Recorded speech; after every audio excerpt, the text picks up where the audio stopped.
Well,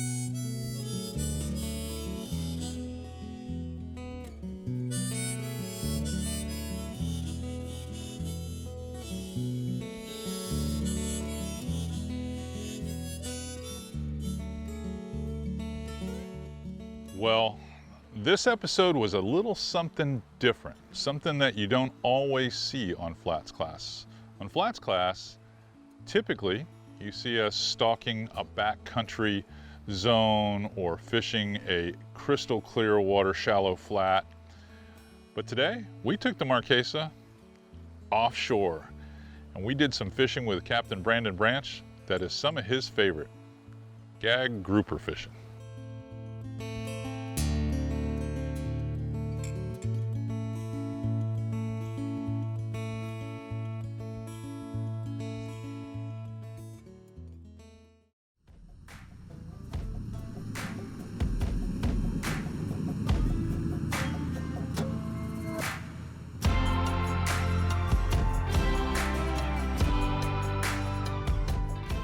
So CA and I have been trying for a couple years now to get out there and shoot a grouper show, and today we finally got a good weather opportunity. It was 5 knots, light and variable, picking up on an afternoon sea breeze in the afternoon. So we decided we were going to shoot out there first thing in the morning. And his little boat, you kind of have to have a good opportunity to do it, and today was perfect. So we roll out to the first set of rocks that Brandon has on his cell phone. He enters into my Raymarine. We roll out there and I set up on an anchor ball because it's a little bumpy, not a lot bumpy, but a little bumpy. And we're out there in about 9 or 10 feet of water. So the power pole's not gonna hold us on the bottom. It's not even gonna touch the bottom.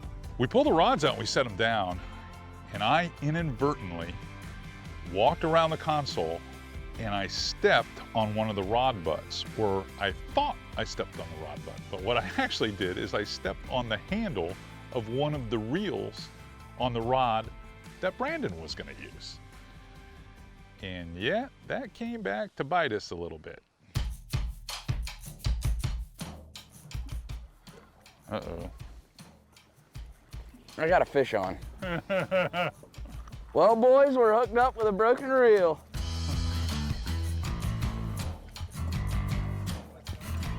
Oh, we got a double. The handle fell off on a CA. We're gonna get him in. Don't worry, hand cranking. You might have a little bit better one there. Look at that fish. Oh yeah.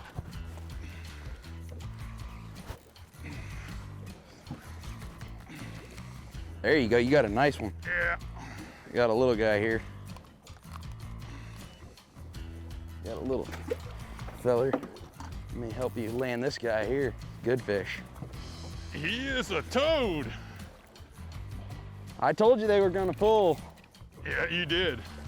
That's a good one there. That is a good one.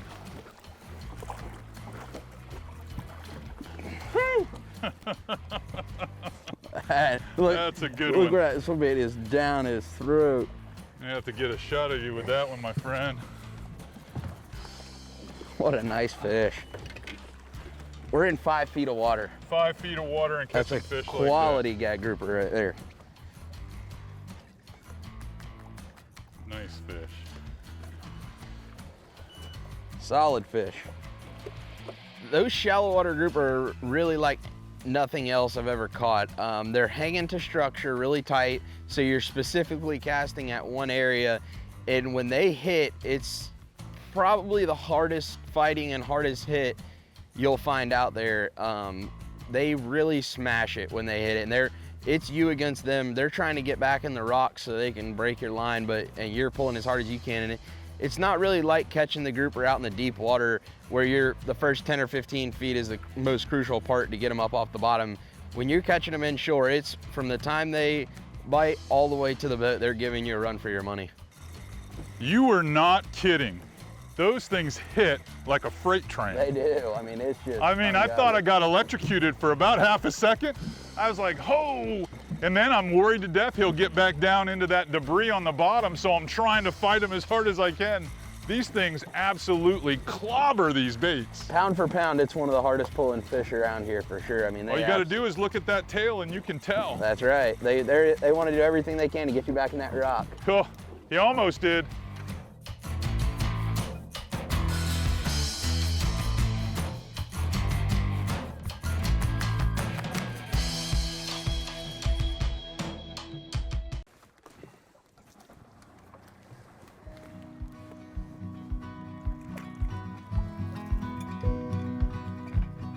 The one thing when you start this, I like to call them rockfish. When you start this rockfish game going with these gags, is we're putting on Procure on these baits and we're swinging them out there and we're reeling those big swimming soft plastics right over the top of the rocks.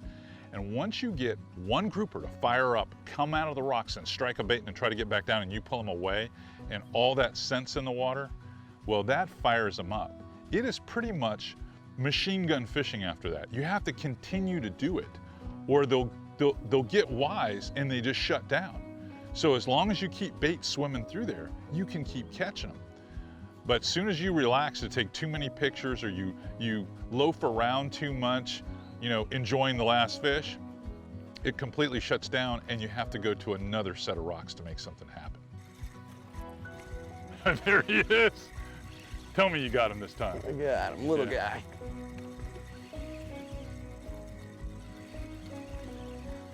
Hey, they're all fun. That's right. Can you believe a fish that size tries to take a bait that big? I got one too, right here. Oh, might have got him fired up there. Got him fired up. He's not real big. You just got to be ready for the big one. That's just it. That's it. Oh, he pulled off right there. I must have not had him as good as I thought. That's okay. I don't mind losing one that size. A lot of people think that you have to go out to 60, 80, 100, 120 feet to catch these big grouper. Here in Christopher River and south of here a little bit, we fish anywhere from, I've caught them all the way into 3 and 4 feet of water out to 20 to 25 feet. And it's today, almost all the fish we caught, we were rolling those swim baits over the rocks and you could see them. It's crystal clear water. You could see them come out and almost on the surface just boil on them. And it's really like no other fishery in the state, what we have here in Christopher River. I'll bet a lot of people are wondering why we keep throwing them back. Not the little ones, but the big ones. It's out of season. That's right. But if it was in season, it would even be better. Fishing from October to December 31 is just absolutely phenomenal. Crazy. It's every day you can have a chance at a 20, 25 pounder.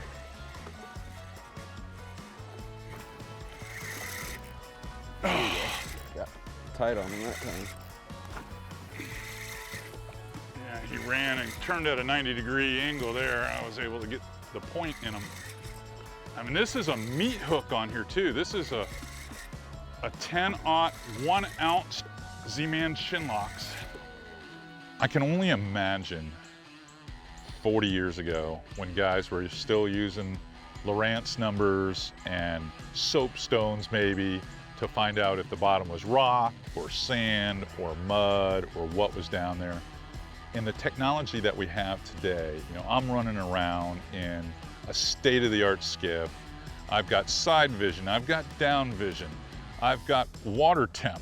I have GPS coordinates that put us within like 3 foot of the spot. There's no way to mess it up. And these spots are small. Not every rock pile is as big as my fire pit area. Most of them are little pieces of shrimp boat rigging or 2 boulders, period. But there's 12 grouper on it. You better have that stuff dialed in. And technology, well, it plays a pretty major role in this game. Well, we're getting a lot of small fish here. You want to try moving to another spot and get on some bigger fish? I'm for it. Whatever you think. I'm telling you, you have got this fishery dialed in. So you do what your guide vibes tell you to do. It's fun to catch those little ones, but I really like pulling on the big ones. It sure is.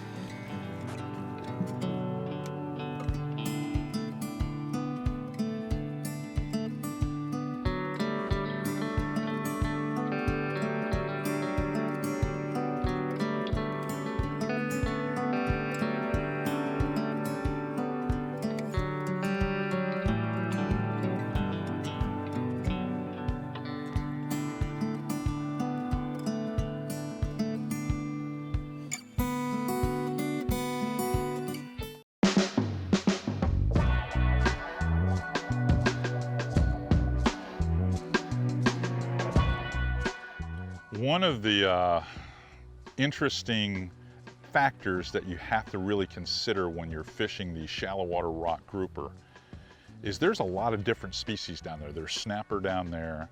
I'm not gonna say they're nuisance fish, but you can't go throw a 4 or 5 inch long soft plastic and expect to have the same success that we did.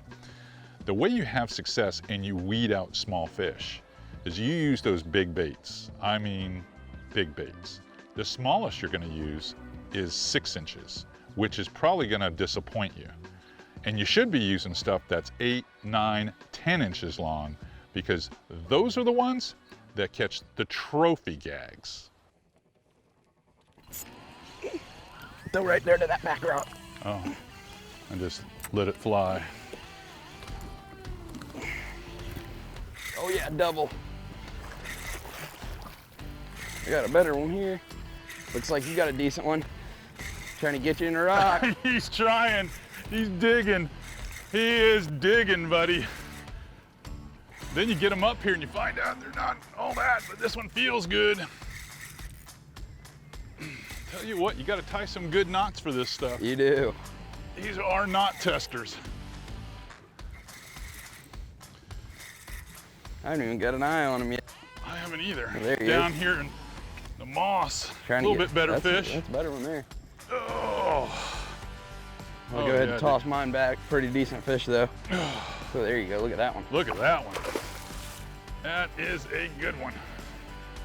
Let me get down here and help you with that one. You want to go around the anchor? Yep. Go bring them right here to me and I'll grab a hold of them for you. That is a good one, Brandon.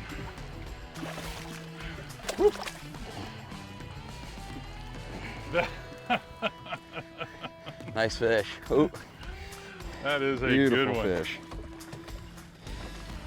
That one make you work a little bit. That one will. Take some air out of you. Yep. Solid keeper fish there too. I have thousands of spots out there, and if you pull up to a spot and make 30, 40 casts and you don't get bit, they're not gonna bite there. You might as well pick up and move to your next spot. And we did a lot of moving today. You wanna hit a spot, and if they're not biting, you go to the next one. And after you catch about 5 or 10 fish, if the bite slows down and you stop catching them, you just move. You don't sit there and grind it out, because you'll find a spot where they're really fired up and you can catch 6, 7, 8, 9 fish in a row, bam, bam, bam, and then you'll have to move again. But it's a lot of moving and a lot of different spots to kind of find one rock where they're really fired up, and you'll catch multiples at that time. God, oh, you got him there, dude. That's a big in there. That's a big fish. That is a good one. Oh yeah. Ripped the rod right out of my hand. You look This like you is got stud. shocked by a 220. Put the heat on him. Look at the Oh, size yeah. of that one there. There's a stud. I think you're testing the limits of my drag. I know. All right. I guess I'll stop fishing for that one. That is We'll get a around monster. this anchor. Come around this side here. That is a monster. That is a good fish. You said it would happen.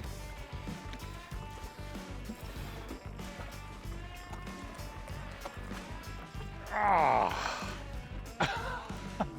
5 feet of water, Chris River, Florida, right there. That is a stud. That is a stud. He ate the wrong lady fish today. What a fish. Man, that's a good one. Yeah, he's probably 8, 10 pounds, 10 I would say. pounder. Well, Captain Brandon Branch is a young guide, but don't let that fool you. He grew up here, right here in Crystal River, knows every nook and cranny of the backcountry, knows damn near every rock pile from basically Mangrove Point and Shark Point all the way out, probably 25 miles. I mean, this kid knows his stuff, period.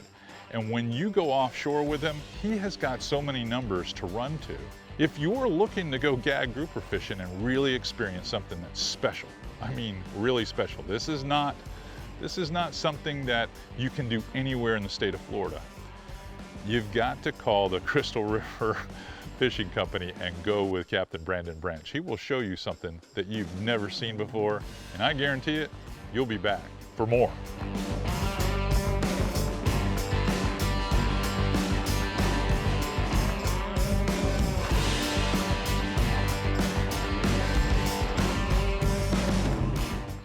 Today's tackle talk, well, it's pretty straightforward. When you're targeting grouper, what we call rock grouper out here along the nature coast, you're gonna need some pretty heavy duty snook gear. Now, the way we do it here is we'll take big soft baits like we have with the Magnum swims or the 6-inch swimmers from Z-Man products. These baits have so much action when they swim through the water. They look like real fish, these swim baits. This one here in particular looks a lot like a ladyfish. It's the right size, it's the right look, and it always gets hammered. It's one of our top baits, not only for grouper here on the rocks, but when we go snook fishing in passes and inlets around the state. The key to the whole rig though are these big hooks. These are the chinlock hooks that you see us use when we fish inshore for snook and redfish. They're just the Magnum version of it. This is a 1 ounce, literally 10-aught hook.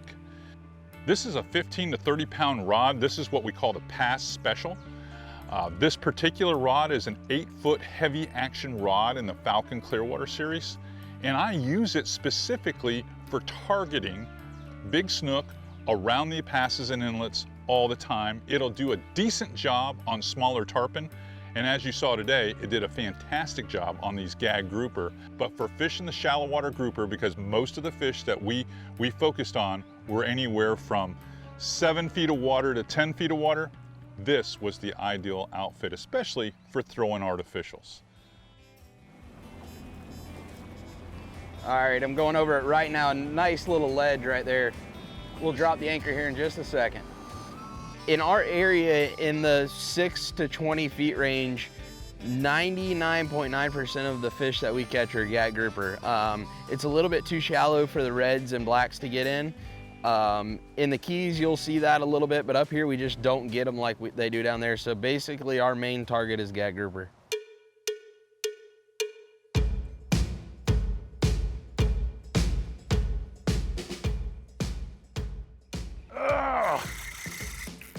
Uh-oh. Get him out of there, get him out of there. That's a giant. Put the heat on him, put the heat on him, put the heat on him. Get him away from that rock. There you go, you got him coming now. Good fish. Oh, God. That is a big one. Come on, buddy. He's wanting to dig back this way. I got eyes on him now. He's right here. He's trying to get in the grass. Look at the size of that one. Oh, he's all in them. Whew. There we go. Man, that is a good one. I'm gonna try to bring him around. All right. Over the line. Yep. Come on this way, buddy.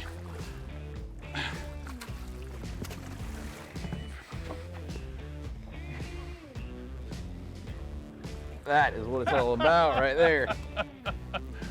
Woo!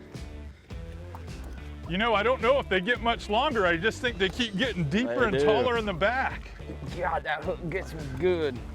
Is that not an impressive piece of hardware? It is. I mean, you can get away with lighter leader with that because it's such a big hook. Yeah, for sure. It's strong too.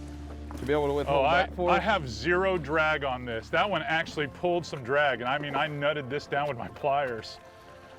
Unbelievable. Beautiful fish. Gosh, what a fishery. It is. If I were going to paint you a picture of what a gag grouper really is, you're talking about one of the strongest fish that we have in the Gulf of Mexico, period. But when you put them in shallow water over ledges and in cracks and springs and things like that, where they have a way to get away, where they can dive into something, it's just amazing. These are some of the strongest fish that you can tangle with. And we were playing right there on the edge with the lightest tackle that we could get away with. The grouper fishing is really probably my favorite thing to do. We catch so many different species, and this is my go-to all the time. There's just nothing like it. There's no other fish that pulls as hard, and they're pretty predictable. We can go out and catch them almost every day, and there's nothing like watching my clients or myself pulling on one of these big 10 to 20 pound grouper. It's an adrenaline rush like no other when they hit, because Like they literally want to pull you out of the boat. It's unbelievable. Hey, if you've never done this, don't worry about it. Anyone can fish this style. First thing you have to understand, you need a qualified local guide to go with to do this stuff. It's kind of treacherous just getting out there because there are literally rocks that are out of the water when you're 2 miles offshore here. So I can't impress upon any of you do-it-yourselfers enough that you should go out with a professional guide a few times until you understand what can happen to your boat up here. 2, use a big bait. You must use a big bait. Use adequate tackle, something you can pull these fish away. There's a lot of 20-pound fish out there and you gotta be prepared for it.